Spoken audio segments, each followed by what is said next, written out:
Chapter 18, The Introduction, Antony's POV. Antony's nerves thrummed as he escorted Hanyu to the upper deck. He had insisted that the boy break protocol by walking right at his side so he could keep an eye on him. He knew it was irrational to worry that Hanyu would be snatched. No one would dare to lay so much as a finger on Antony's attendant uninvited, let alone spirit him away from his master's side in broad moonlight. But he couldn't help feeling as though it was terribly dangerous for Hanyu to be out of his quarters. It didn't help that the damn boy seemed to share exactly none of Antony's nerves. He looked as if he was on his way to a picnic where the menu consisted of sex, unicorn riding, and all his wildest dreams come true. Hanyu was thrilled by a lot of things, and going above deck with Antony seemed to be among them. Or perhaps it was simply the promise of meeting Theodora. Antony was trying not to take it personally that the boy who didn't seem the least bothered by him was so awestruck by his navigator. There was no denying that Theodora was a far better hero and role model than he was, but he couldn't help grousing over the boy's litany of stories and songs about her. He wondered whether there were any that starred him. There was no way to ask that wouldn't make him feel ridiculous. "Kenta says she's nice," Hanyu fretted at his side. "Would you say that?" "Nice?" Antony pondered. "She can be." During the bad times, first their exile and then his own troubles some years later, her kindness had sometimes been the only thing that had made him feel safe and able to go on. She hadn't said much to console him. Her manners were rough and not much suited to comfort, but she had never turned him away, no matter how busy she was or how unbearable his misery made him. She'd always been ready to distract him with a game, or put an arm around his shoulders and listen to whatever half-deranged black thoughts he needed to spew into the air to keep his brain from cannibalizing itself on them, or just let him sprawl in her bed and sob into her lap. He must have been miserable company, but she had never once complained. Once he took up with Marcus, she had turned sharp and acerbic, with only occasional moments of softness towards him. He would still consider her his best friend, he supposed, if he was pressed to name one, but it had been a long time since he would have called her nice. Still, he'd never seen her treat a human badly, or even rudely. Kenta was probably telling the truth. "She'll be nice to you," he concluded at last. "She's quiet and a little gruff sometimes, but you can't assume that means she's angry or bored. It's just the way she is." It occurred to him that Hanyu was not unused to her rascal gods, but thankfully the boy did not seem inclined to point this out. "Right, yes," Hanyu breathed deeply. "Thank you, my lord." "You don't have to be so nervous," Antony grumbled. "She's not going to do anything to you." "I know, but it's Lord Theodora," Hanyu groaned. Antony was about to be very offended when the boy tipped his face down to flash him a look of such happy trust that it almost stopped him in his tracks. "I'd be scared to death if I didn't have you there to look after me." Damn, why did his entire chest feel like it was being squeezed? He would think the boy was trying to flatter and manipulate him if he wasn't looking into that guileless, worshipful face. "I'm not your bodyguard," he groused. "I know, my lord," the boy replied, "but you wouldn't let anyone hurt me. I'm yours." Yes, Hanyu was his, and he wanted that fact to do the boy some good for a change. He felt a little guilty about it, but he hoped the meeting between Hanyu and Theodora wouldn't go too well. He hadn't forgotten that she had intended to claim Hanyu. If he and Theodora got along as well as Antony suspected they would, then he would know for sure that he had ruined Hanyu's chance at what was probably the best outcome for any human on this ship. The priest back in Taisha might hold forth about how belonging to Antony was the highest honor possible for the boys, and belonging to Marcus the second highest, but there was no denying the fact that belonging to Theodora resulted in the longest, most pleasant life. As for belonging to Marcus, he flinched away from the thought of Esau's brutalized body. There was nothing more he could do for the boy, and it did neither of them any good for him to keep turning the situation over in his mind, looking for a crack that wasn't there. When they arrived on the upper deck, Hanyu gasped happily. "Look, my lord," he cried, pointing. "It's Kenta!" So it was. Antony recognized the boy, stouter and shorter than most of the offerings, for Marcus's attempt to bargain for him. He realized, with a pang of irritation, that now that he'd heard Hanyu's stories of Kenta's post-reign activities, he thought of him as the Worm Boy. The Worm Boy was standing next to a human so old that he looked as if the slightest breeze would blow him into dust. The man's skin hung from his chin in a long, trembly flap, and his cheeks sagged off their bones. His eyes were cloudy over a nose like melted wax. Only the barest feathering of hair still clung to his spotted head. His hands were gnarled and discolored, and the one shook where it gripped Kenta's arm. The man was carefully wrapped in layers of warm clothes, so Antony could only guess at the wreck of a body beneath. He barely restrained a shudder. Was Hanyu really going to look like that one day, if he lived? Antony's mind recoiled from the idea. When he hoped for signs of aging in his own body, he envisioned a graceful, dignified age such as the people back home enjoyed, not this devastation. Were humans under some curse of their own? "Hello, Kenta," Hanyu greeted cheerfully, seemingly unbothered by the specter of his own potential future. "And this must be Chihiro." Kenta darted frightened eyes up to Antony's face and let out a soft squeak. His knees began to buckle, but Antony put out a hand. "No need to bow," he said hastily. He was fairly certain that the old man, Chihiro, would not be capable of holding himself upright without the worm boy's support. "Thank you, my lord," Kenta said, visibly relieved. Shyly, he looked away from Antony and glanced at his friend. "Hello, Hanyu. Yes, this is Chihiro. Chihiro, meet my good friend Hanyu." "Hanyu," the old man replied in a voice as papery as his skin. "Don't know any Hanyu. He's not from our cadre." "No, he isn't," Kenta replied, ignoring the strangeness of the statement. "He belongs to Lord Antony." "Lord Antony?" That name got a bit of a reaction. Antony might have been gratified if he hadn't been so dismayed at the man's discrepitude. "Goro is so sure Lord Antony will choose him. He can be unbearable sometimes, you know, but I think I've got as much chance as he does." "I agree." That voice was low and rough, but unmistakably feminine. Hanyu squeaked, not nearly as softly as Kenta had done, and dropped into his bow as Theodora came to join them, but her eyes stayed fixed on Chihiro. She was smiling, her eyes shining with such plain affection that Antony felt vaguely voyeuristic for watching as she leaned to press a soft kiss to the old man's withered cheek. His cloudy eyes brightened in recognition. "My lord!" he cried, beginning to stoop forward as if he would bow like Hanyu. Theodora stopped him with a gentle hand. "No need, Chihiro," she said.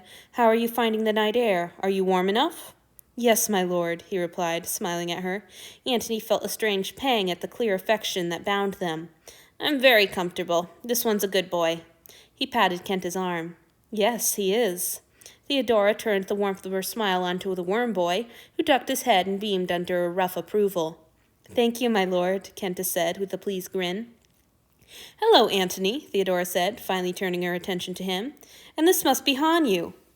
Hanyu said something unintelligible into the slats of the deck. "Unfortunately, yes," Antony said. Then, to take the sting out of the words, he stooped to help the boy to his feet. "Come on, pet, get up. Let her look at you."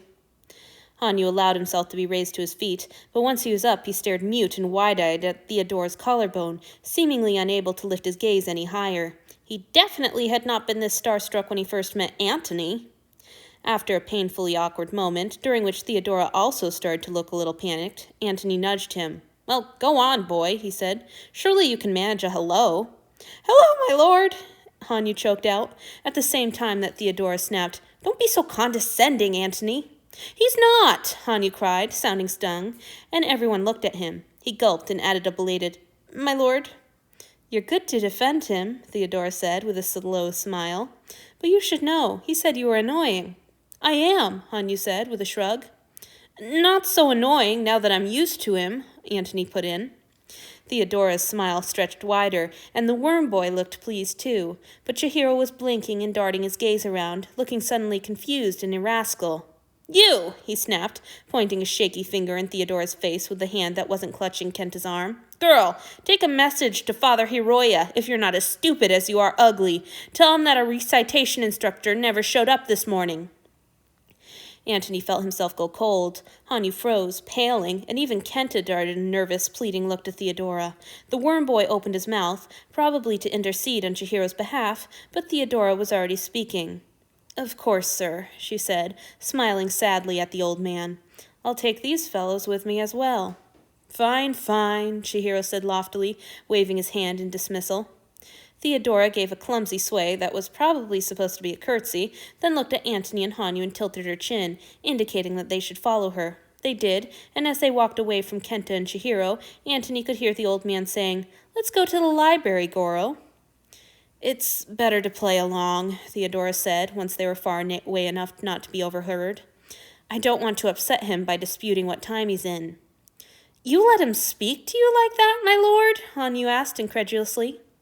Theodora cast a sorrowful look back over her shoulder.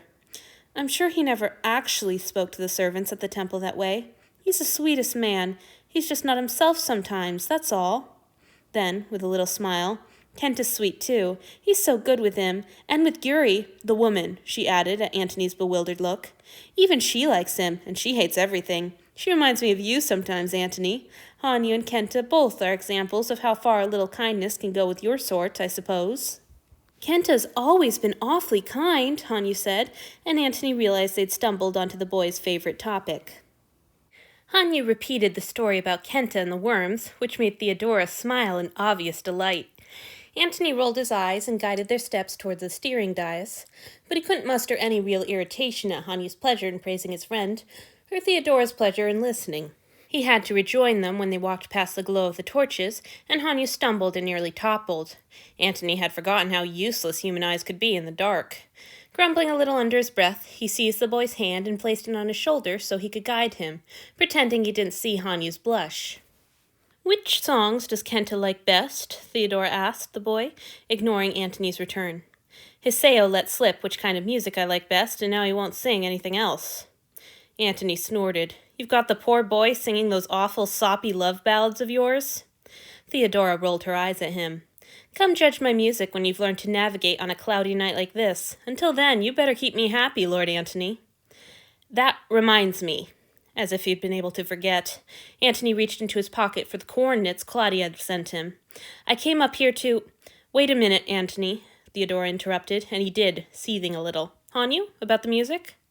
Kenta likes most everything, Hanyu said promptly, except murder ballads. He's wonderful at singing them, but they give him nightmares. No murder ballads, Theodora said. Understood. Anything else? He likes songs about the gods, but he might be too shy to sing them in front of you, my lord, Hanyu replied. Damn it, he was going to force Antony to ask if any of those songs were about him. If we're done dissecting musical genres, he waved the paper under Theodora's nose. We need to sail to these coordinates. She snatched the paper and looked at it. Why? Because those are my orders, Theodora, Antony snapped. Two pairs of eyes turned on him. Hanyu's were wide and frightened, Theodora's narrowed and unimpressed. Antony sighed gustily and fought down the fear that gripped him when he thought about their new mission. Well, it wouldn't make Titus any more lost for someone other than him and Claudia to know the situation. Those are my brother's last known coordinates, he said roughly. We haven't heard from him in weeks. Is that sufficient reason for your majesty? Theodora didn't rise to the bait. Instead, she regarded him almost as kindly as if he were a human. Yes, that'll do, she said. I'll alter our course immediately. Antony had thought he would feel better when his ship was finally moving toward Titus. Instead, he felt more frightened than ever. What if he wasn't anywhere near the place anymore? It had been long enough. He could be leagues away from the place Antony was sending them.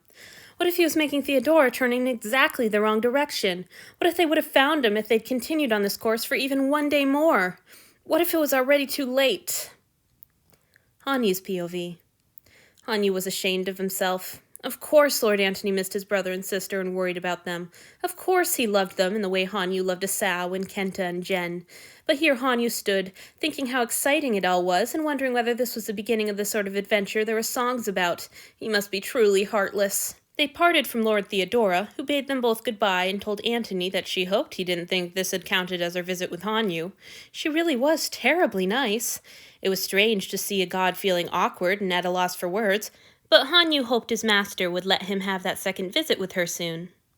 His master, who is stiff and miserable, and who he really ought to be focusing on right now.